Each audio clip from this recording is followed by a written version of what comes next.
Megawati jadi rebutan tim elit Korea dan Eropa. Pada musim depan, tidak bisa lanjut membela Red Spark lagi, karena terbentur aturan KOFO. Red Spark tetap bertahan di posisi 2, Hyundai Hillstead gagal menyalip Megawati dan kawan-kawan. Duet Maut Matejko dan Megawati Hangestri, kekuatan Red Spark semakin mengerikan.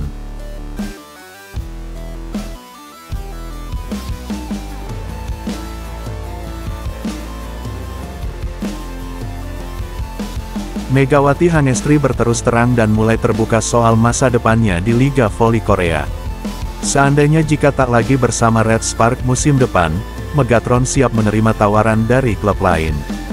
Baik dalam negeri, Korea, ataupun Eropa.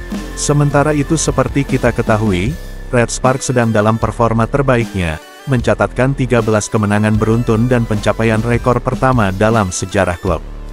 Jika konsistensi ini terjaga hingga putaran ke-6, peluang Megawati dan kawan-kawan untuk lolos ke playoff semakin besar.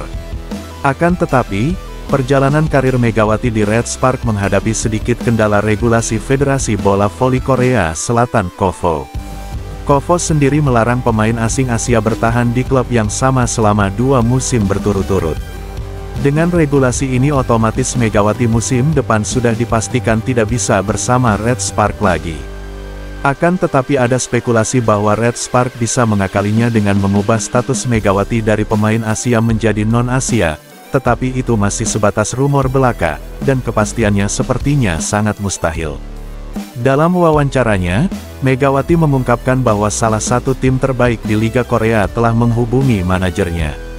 Apakah tim tersebut adalah Pink Speeders? Karena kita tahu bahwasanya, Ratu Voli Korea musim depan sudah akan pensiun. Aku kemarin dapat kabar dari Pak Manajer yang membawa aku ke tim ini, dan dapat tawaran dari salah satu tim terbaik di Liga Korea ini. Ketika Megawati ditanya harapannya sebelum meninggalkan Red Spark, ia tegas ingin memberikan gelar juara kepada tim yang telah membesarkan namanya itu. Pengen kasih juara dulu tentunya, pengen juara pasti ya, pengen kasih yang terbaik bagi Red Spark, karena dengan itulah balas budiku kepada Red Spark dan segenap pelatih. Pernyataan ini langsung memicu banyak spekulasi. Banyak yang menduga, tim yang mengincarnya adalah Pink Speeders, terutama karena bintang mereka, Kim Yeon-kyung, berencana pensiun setelah musim ini berakhir. Tak hanya dari Korea, Megawati juga dikabarkan menarik minat klub elit Prancis, Le Valois Paris Saint-Cloud. Pelatih mereka, Alessandro Orefice, bahkan memantau secara langsung aksinya saat Red Spark menang 3-1 atas Alpepers pada Januari kemarin. Meski berbagai rumor berkembang, belum ada kepastian soal masa depan Megawati. KOFO sendiri masih membuka kesempatan bagi Megawati untuk mengikuti seleksi draft kuota Asia musim depan. Sementara itu, Presiden Red Spark, Bang Hyung-bong, terang-terangan ingin memperpanjang kontraknya. Jelas karena peran Megawati di Red Spark sangat krusial, jadi apa nanti Red Spark tanpa Megawati? Di tengah semua spekulasi, Megawati tetap fokus menyelesaikan musim ini dengan gemilang. Pengen kasih juara dulu tentunya, pengen juara pasti ya, pengen kasih yang terbaik bagi Red Spark. Dengan mendapat banyak tawaran dari tim dalam negeri dan luar negeri, bahkan tim Eropa, kemanakah Megawati akan melanjutkan karir volinya musim depan? Apakah Megawati masih akan tetap di Red Spark pada musim depan? Apakah malah Megawati meninggalkan Korea dan menerima tawaran tim voli Prancis?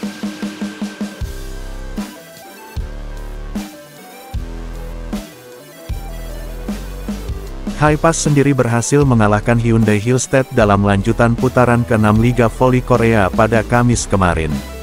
Pertandingan yang digelar di Gimcheon Gymnasium itu berakhir dengan skor 3-1 membuat Hyundai Hillstead pulang dengan tangan kosong. Dengan kekalahan ini membuat Hyundai Hillstead gagal menggeser Red Spark dari posisi kedua klasemen sementara. Mereka masih tertinggal 1 poin dari Red Spark, meskipun jumlah pertandingan kedua tim saat ini sama. Kedua tim yang diprediksi akan bertemu di babak playoff masih memiliki 5 pertandingan tersisa pada fase reguler. Pelatih Hyundai Hillstead tampaknya lebih mengutamakan kebugaran para pemainnya ketimbang memaksakan kemenangan. Dalam pertandingan ini, mereka hanya menurunkan 2 pemain utama di starting six, yakni Laetitia Moma Basoko dan Jong Ji-yoon, yang hanya bermain di set pertama. Selebihnya, pelatih Kang Sung Hyun memilih untuk memberi kesempatan kepada pemain pelapis, termasuk menurunkan pemain debutan, Kang Seo-woo, sebagai middle blocker. Sementara itu, lini serang mereka diperkuat oleh opposite berusia 38 tahun, Wang Yeon-jo, serta dua outside hitter muda, Kim Min Chae dan So Ji-hye. Dengan berbagai pertimbangan, termasuk kebugaran dan cedera para pemain, makanya kita turunkan banyak tim lapis kedua. Di posisi setter, Hyundai Hillstead juga mengistirahatkan Kim Da-in sepenuhnya dan menggantinya dengan Kim Sarang serta Lee Su-yeon secara bergantian.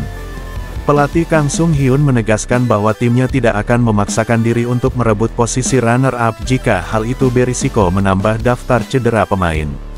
Karena nanti sangat merugikan tim kita sendiri, kalau terlalu menggebu-gebu tetapi ujung-ujungnya tetap belum maksimal dalam meraih kemenangan. Karena target tim itu kan masing-masing berbeda, tentunya tidak sama. Semakin sedikit cedera yang kami alami, semakin baik performa kami, tetapi itu tidak mudah. Sebagai sebuah klub, kami butuh jumlah pertandingan tertentu untuk tetap beroperasi, tapi saat ini jumlah pemain kami semakin terbatas. Kami harus mempertimbangkan banyak hal. Bermain 2 kali di kandang sendiri tentu menyenangkan, tetapi kami tidak bisa memaksakan kemenangan di setiap laga jika itu berisiko besar bagi kondisi tim. Sementara itu, Red Spark akan berusaha mempertahankan tren positif mereka dalam laga berikutnya melawan Pink Speeders. Karena kita tahu, Pink Speeders adalah macannya tim voli putri Korea. Pertandingan ini akan berlangsung di Chungmu Gymnasium pada Sabtu nanti. Kemenangan menjadi target utama bagi Megawati Hanestri dan rekan-rekannya untuk menjaga posisi mereka di peringkat kedua klasemen. Namun, Red Spark menghadapi tantangan berat karena kondisi tim yang kurang optimal. Setelah sebelumnya kehilangan Vanja Bukilik akibat cedera, kini mereka juga harus menerima kenyataan pahit dengan absennya Park Eun-jin yang mengalami cedera saat melawan GS Caltex. Dengan kondisi ini, Ko Hee-jin harus memutar otak, bagaimana caranya Red Spark tetap harus finish di runner-up klasemen, di bawah Pink Speeder, karena kalau mengalip Pink Speeders sendiri, rasanya tidak mungkin. Apakah Red Spark akan finish runner-up pada musim ini? Apakah malah Red Spark akan tergeser dan turun ke urutan ketiga klasemen?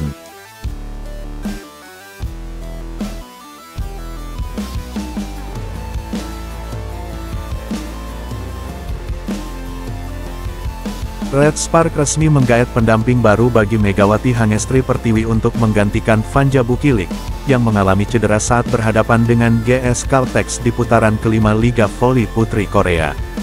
Nama Marta Matejko muncul sebagai kandidat paling kuat untuk mengisi posisi tersebut dan berpotensi sebagai lawan duet maut bagi Megawati Hanestri di Red Spark, baik untuk putaran ke-6 maupun hingga babak playoff Liga Voli Korea. Marta Matejko sendiri sebelumnya pernah bermain untuk Pink Speeders sebagai pengganti Tutku Burcu yang mengalami cedera. Namun, setelah Tutku pulih, Matejko harus meninggalkan tim. Pengalaman dan kualitas yang dimilikinya membuatnya menjadi opsi menarik bagi Red Spark. Dan pelatih Ko Hee-jin, memang sudah lama mengincar Matejko. Pada musim lalu Red Spark gagal menampilkan kekuatan terbaik mereka di babak playoff saat menghadapi Pink Speeders akibat cedera yang menimpa Lee So-young dan Chong Ho-young. Meski Megawati Hanestri tampil impresif, absennya dua pemain andalan tersebut membuat Red Spark kalah dan gagal melaju ke final. Saat ini, Red Spark berada di peringkat kedua fase reguler Liga Voli Korea dan hampir dipastikan kembali ke babak playoff. Dengan datangnya Matejko, Ko Hee-jin sangat berharap dengan menduetnya dengan Megawati, akan menjadi bumerang bagi setiang lawan-lawannya kelak. Kalau tidak bisa menjadi nomor 1, minimal finish di runner-up, itu sudah menjadi prestasi yang sangat bagus bagi skuad Red Spark. Kemudian, untuk menghindari kejadian yang sama pada musim lalu, para penggemar Red Spark meminta pelatih Ko Hee-jin mendatangkan pemain baru yang bisa mendampingi Megawati Hanestri sekaligus menggantikan Bukilik yang masih dalam proses pemulihan. Cedera yang dialami Bukilik menjadi pukulan berat bagi Red Spark, terutama mengingat pertandingan krusial yang masih harus dijalani. Bukilik mengalami cedera yang cukup serius saat Red Spark menghadapi GS Caltex dalam lanjutan fase reguler Liga Voli Korea pada Sabtu kemarin. Marta Matejko sendiri hanya tampil dalam beberapa pertandingan saja ketika bersama Pink Speeders, dan sempat berhadapan dengan Red Spark sebelum akhirnya digantikan kembali oleh Tutko Burcu, setelah pulih dari cederanya. Jika Red Spark serius menghadapi putaran ke-6 dan bahkan babak playoff, mendatangkan Matejko bisa menjadi solusi yang layak dipertimbangkan, meskipun memerlukan biaya yang tidak sedikit. Pelatih Red Spark yaitu Ko Hee-jin tidak mempermasalahkan dengan biaya besar yang harus dikeluarkan ketika akan mendatangkan Matejko. Selain itu, opsi pergantian permanen untuk Bukilik juga menjadi bahan pertimbangan bagi Ko Hee-jin dan para punggawanya. Terkhusus banyak penggemar Red Spark, termasuk penggemar dari Indonesia, yang mengkritik performa Bukilik dalam beberapa pertandingan terakhir. Sebenarnya Bukilik itu bagus, tetapi karena kalah menonjol dari Megawati saja, atau bisa dikatakan belum bisa mengimbangi permainan Megawati. Jika ia tidak mampu kembali ke performa terbaiknya, Red Spark mungkin harus mencari pengganti jangka panjang yang lebih kompetitif, agar bisa berdua dengan Megawati dalam mode menyerang Red Spark. Apakah benar, diduetkannya Matejko dan Bukilik bisa menjadi solusi terbaik bagi Red Spark? Apakah duet maut Matejko dan Megawati akan jauh lebih kuat dibandingkan Megawati dan Bukilik? Apakah Bukilik akan digantikan dalam jangka panjang oleh Ko Hee-jin?